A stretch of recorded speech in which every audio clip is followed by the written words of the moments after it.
Funding for this program is provided by Annenberg CPB to advance excellent teaching.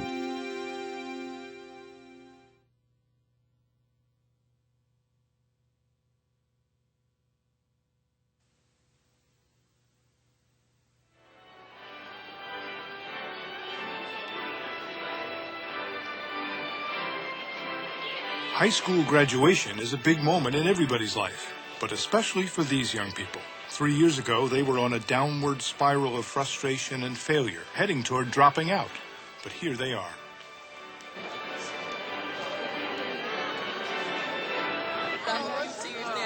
All through my life, I've had constant obstacles, and I've overcome them, maybe not in a short time, but I worked on them. I had a very hard life. I come from a broken home. A lot of people say when you come from a broken home, it's the cycle's going to repeat, or you're going to drop out. I did just the opposite. All the things that I've gone through just made me angry and frustrated, and I just focused all on education. These students are not A students, they're not honor students. They're here because they're having troubles functioning in a normal high school environment. So, of course, they're going to bring their problem behavior with them. I don't think that if I would have graduated, I would have been the person that I am today at the time, because I was kind of getting by. I was in the attitude, well, if I get a D, fine, I still pass. Hey, Miguel, don't act natural, act civilized. Middle college has gave me the attitude to go get whatever I want. Even if I fail, I still can try again. I think of the word fortune all the time. Some people are fortunate, some are not. And I was a fortunate one to go to middle college.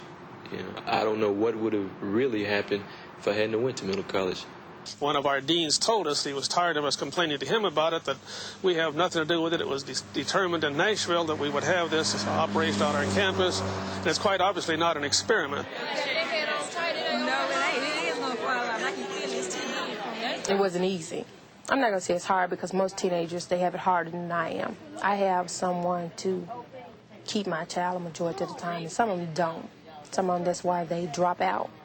And some of them feel like they couldn't make it or they can't make it. It's a lot of pressure. It is a lot of pressure, because besides being a mom, you have to go to school, and it's hard going to school. Experiments in education, like middle college, high school, are a lot like exotic hothouse flowers. They're cultivated, weeded, watered regularly, nurtured.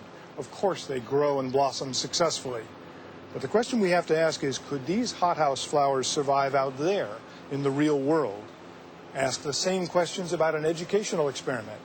Would it survive without extra attention and protection?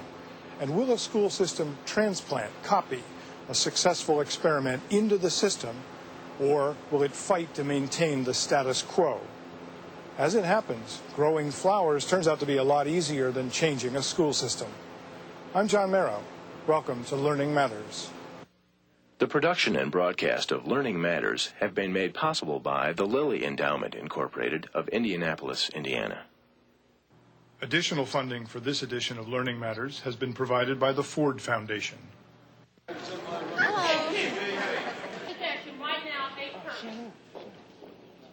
Just a few years ago, these young high school graduates were classified by the system as at-risk students.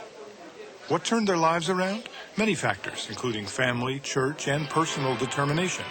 That's what drove 17-year-old Carolyn Murphy to overcome a broken home and become valedictorian of her class. I didn't meet my father until I was 15 years old. I heard a lot of things about him, but I never really met him. I had family problems with my mother. We couldn't get along for anything in the world. There is a lot of chaos going on between my mother and her mother and her brother, and I'm trying to be median in all of them and go to school and work. And it's kind of hard doing all that. And you came out as valedictorian. Yes. Like I said, that really shocked me. To Mrs. Mitchell, Mr. McCutcheon, Dr. Cox, faculty, parents, and fellow classmates. My subject is Stay the Course. As I was doing the speech, I was very nervous, very nervous. I was happy graduating, but I was overwhelmed being valedictorian. Thank you. That speech meant a lot to me while I was saying it. It meant that no matter what you go through or who you encounter or all the negative things in your lives, that meant to me that you stay the course, and whatever you do, you can get over those obstacles that you have had, and you can accomplish all your goals no matter what, no matter what. 17-year-old Antonio Johnson rarely paid attention in class. He used to be known as the class comedian. Good evening, ladies and gentlemen. Now his classmates know him as the young Christian communicator on a gospel radio station in Memphis. Howard I-90 working for the Kingdom of God on a good Saturday afternoon with Antonio Johnson, better known to you as your young Christian communicator. The way I got involved in radio is kind of funny. I was working at Burger King, taking drive-through orders, and people would come through and tell me, you have somewhat of a radio personality taking orders. And that was an influence on getting me into radio. And then one day, somebody from the radio station I work with now came through and offered me a job. You were working at Burger King? Drive-through speaker, taking orders. And the radio guy heard your voice and said... Gave me a job. When 1-year-old Marla Quinta was born, her mother, LaKenya McGee, then only 16, was thinking about dropping out of school. It wasn't easy. I'm not going to say it's hard because most teenagers, they have it harder than I am. I have someone to keep my child a majority of the time, and some of them don't. Some of them, that's why they drop out. And some of them feel like they couldn't make it or they can't make it. And it's a lot of pressure. It is a lot of pressure because besides being a mom, you have to go to school, and it's hard going to school because if you don't do your homework and copy from somebody else, that's not going to help you at all. When you have a test or anything like that, that's not going to help you. But so it was hard for me. That was one of the reasons I had to make it, because I had Marla Quinta. I couldn't just do it for myself. I had to do it for her because I have to make a place for her to be safe. I have to have a home, roof, shelter, food, things like that, clothes. I have to provide for them. And without a good education, I don't think that even attempting to try to do those things in this world is going to be possible. Carolyn, Antonio, and LaKenya all give much of the credit for their success to a remarkable educational experiment designed to prevent dropouts, Middle College High School, so named because it's a high school placed in the middle of a college campus. The first Middle College High School was created 17 years ago in New York City. It's now being copied in Los Angeles, Cleveland, Dallas, and other cities. Here in Memphis, Tennessee, Shelby State Community College plays host to this experimental high school. Most of the 110 graduates here have gone on to higher education. But, and this is an important question, do 110 heartwarming stories of individual triumphs mean that the experimental school itself is a success? In education, you pay a price for trying to do things differently. We've been comparing educational experiments like Middle College High School to hothouse flowers, grown under near-perfect conditions, weeded and watered regularly. Well, Middle College High School's actual growing environment is not a greenhouse, of course. It's this college campus, which, as it turns out, is something less than a perfect garden. Don Reeves is a professor at Shelby State Community College and the only one of several vociferous opponents who agreed to be interviewed on camera. He says that his views represent well over half the professors at the college. First of all, these students are not A students, they're not honor students. They're here because they're having troubles functioning in a normal high school environment. So, of course, they're going to bring that problem behavior with them. Joyce Mitchell is principal of Middle College High School.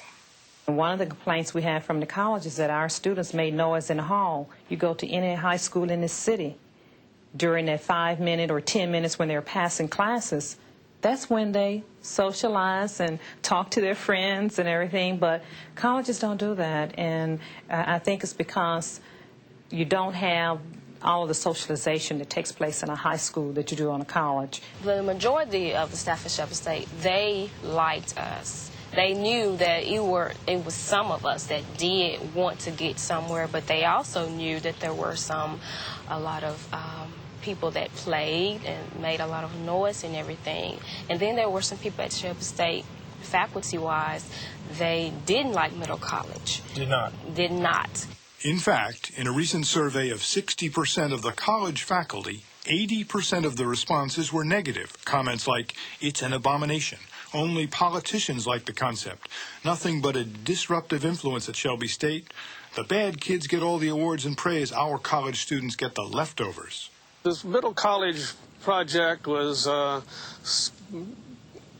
placed on Shelby State's campus by the bureaucracy in Nashville. We had no say about it. The faculty was not involved in planning it, was not involved in weren't even notified of what it's going to be, and all of a sudden we woke up one morning and there it is. Once you're on campus and you're meshing two cultures and you're dealing with two separate entities, two governing bodies, which means that Memphis City Schools still expects the same responsibilities and expectations that they have in the regular high school. The college has another agenda. This has caused a disturbance for college classes. They occupy our laboratories of biology and computers and whatnot, preventing college students from taking these. Anecdotal reports from students, plus all the other complaints from faculty about how their lectures are disrupted by the noise and confusion, the damage to laboratory equipment, and so on and so forth. You refer to this, you couch your objections in grand terms, but in fact, off camera, you refer to Middle College High School as Hoodlum High. Why? I'm reflecting what I hear my college students tell me. They refer to it as Hoodlum High, and then some of the faculty refer to it as that, because although some of the students do see this as a last chance, they're making every effort to succeed. On the other hand, it's quite obvious that a lot of these students these high school students do not see this as to their advantage to be attending classes on our campus. Otherwise, they wouldn't create the disturbances and desecrate the buildings and so on, as reportedly they do. I am appalled at any educator or any citizen in Memphis or anywhere who will respond to any program in dealing with for at-risk students as students who are considered hoodlums. I just abhor the idea, and I think that a lot of times it's just that they're really confused as to the mission. I do not consider adolescents as hoodlums. I would never refer to them as hoodlums. I think that there are maybe some students who have some problems and they may act out, but I think that any of us who've had teenagers in the home, there are times that we had to think twice about what's really going on here. I praise the program. I praise the Hoodlum High faculty, although this was in many cases undeserved praise. But I do feel now that some things are better. This year we're on the college calendar, for one thing, and our students were moving at a different time.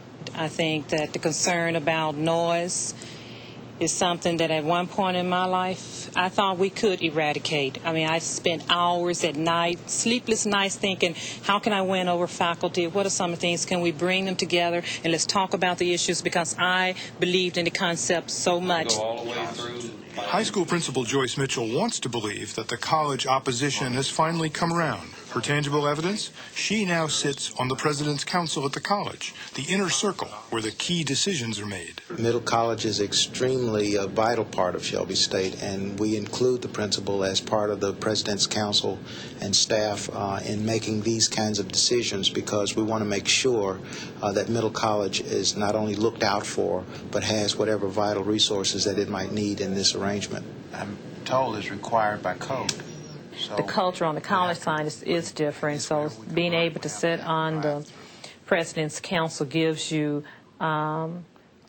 just a little edge to deal with some of the things that you need to deal with, and you're able to say what you want to say. But winning that one battle doesn't mean that Middle College High School has won the war. Memphis, Tennessee is the real world for Middle College High School.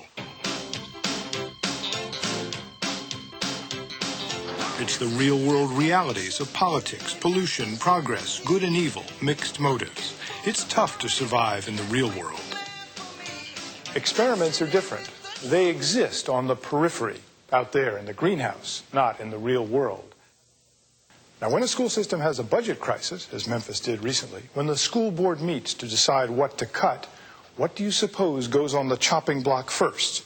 Pieces of the system or the decorations, the hothouse flowers?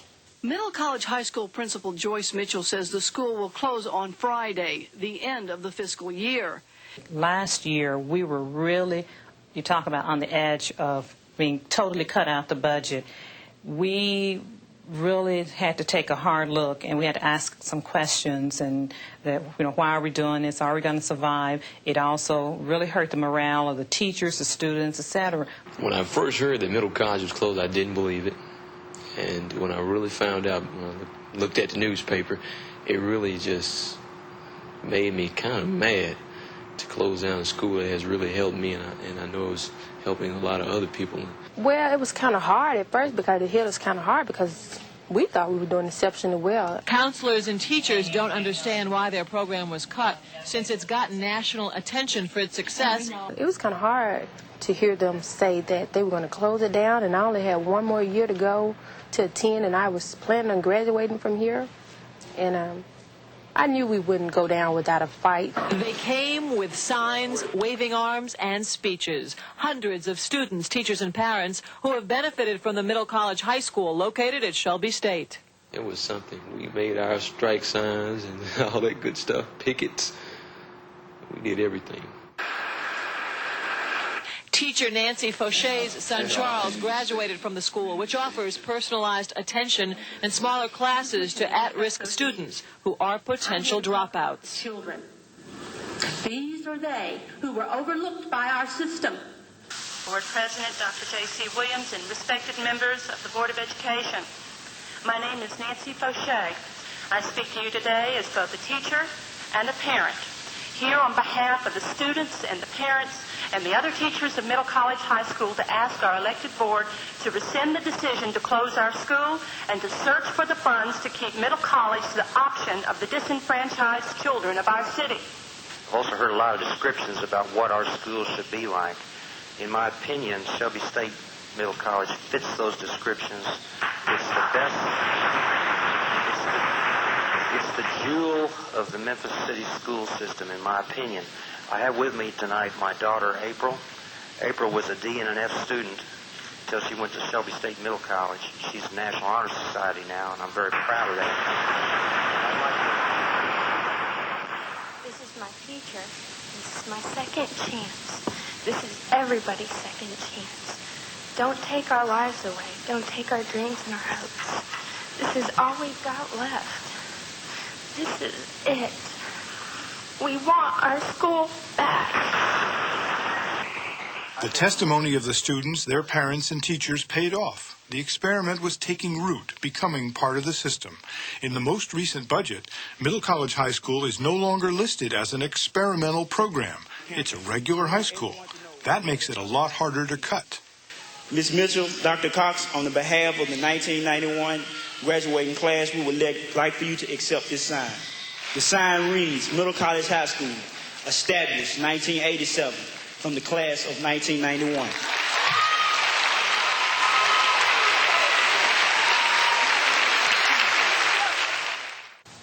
Congratulations, LaKenya Marlaquita.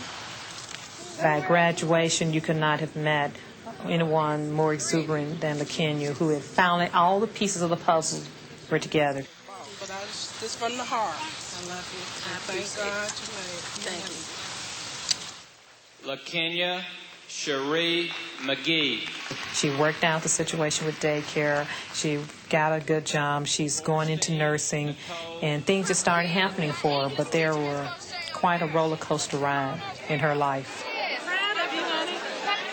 LaKenya McGee is staying in Memphis so she can have her daughter close by while she pursues her nursing degree at Shelby State Community College. I feel like once you're in that environment, that college environment, and you're supposed to be in high school, and you see all those college children walking around, that makes you feel grown, and it makes you feel big, and yeah, you want to go there. You like to be in that college environment.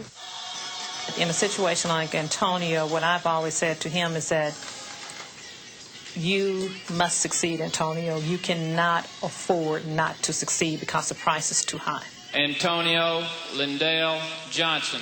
If you don't succeed, you become another statistic as a black male. If you make it, your other brothers and sisters will also look to you as a role model. I tell you this, man, I'm just glad to be going, you know. I feel so much bigger and better. This fall, Antonio Johnson began his freshman year at the University of Louisville. But I want to try to go higher, higher than whatever, wherever the top of the limit is. That's what I want to try to do. Carolyn Jean Murphy. Carolyn is just a really, really special young lady and can be just a perfect role model for any of her peers because she has so much resilience. My mother got to the 10th grade. My uncle got to the 10th grade. The rest of them probably about the 9th or 10th grade. And so I'm like the first to graduate. Carolyn Murphy is now a freshman at Memphis State University. Nothing ever stops me. Long as I know that I have support from my family, my teachers, my principal, like I have, then they encourage me to continue, even though things doesn't seem like they're going to work out. And that's why I say nothing stops me. What conclusions can be drawn about this or any other educational experiment? First, success stories cannot be equated with real success. More is required. The experiment itself must graduate to become part of the system, no longer an experiment. But the best evidence of success is imitation, when the overall system actually begins to copy the experiment, because then the system itself is changing. That has not happened here in Memphis. Public schools have not created any more middle college high schools, and there's no sign that they intend to do so. Here's a disturbing thought. Perhaps these educational experiments are not really designed to change the system. Perhaps they're meant to be decorative, like all these flowers. They satisfy critics, they keep the reformers busy, and every once in a while the system pulls them up by the roots to see if they're growing. While outside, the entire garden is going to seed. For Learning Matters, I'm John Merrow. Thanks for being with us. See you next time. The production and broadcast of Learning Matters have been made possible by the Lilly Endowment, Incorporated of Indianapolis, Indiana. Additional funding for this edition of Learning Matters has been provided by the Ford Foundation. To find out more about this program, visit us at PBS Online at the internet address on your screen. Give me a break. I don't want to hear it. Finally. With honors now, mind you. Okay. Listen, if you like to drive other people's cars, why don't you become a parking lot attendant and get paid for it? If you like to strut your stuff and be seen, why don't you be a model and get paid for it? If you like to clown around, why don't you join the circus, Ringling Brothers or Bonnie and Bailey or somebody, and get paid for it? If you like to fuss and argue, why don't you go on to law school and be a lawyer and get paid for it? If you like handing out numbers, why don't you work for the telephone company and get paid for it? If you like beating up on folks, why don't you become a professional boxer and get in the ring with Tyson or Holyfield? Might get your head beat, but get paid for it. And I'm racing with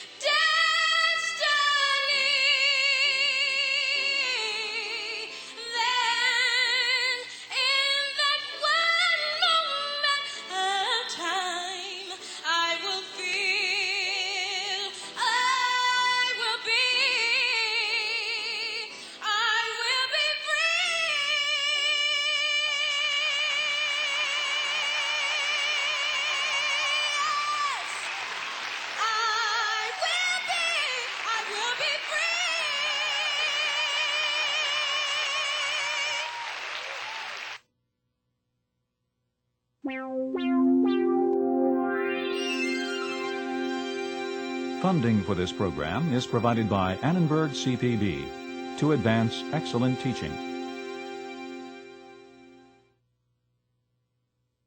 For information about this and other Annenberg CPB programs, call 1-800-LEARNER and visit us at www.learner.org.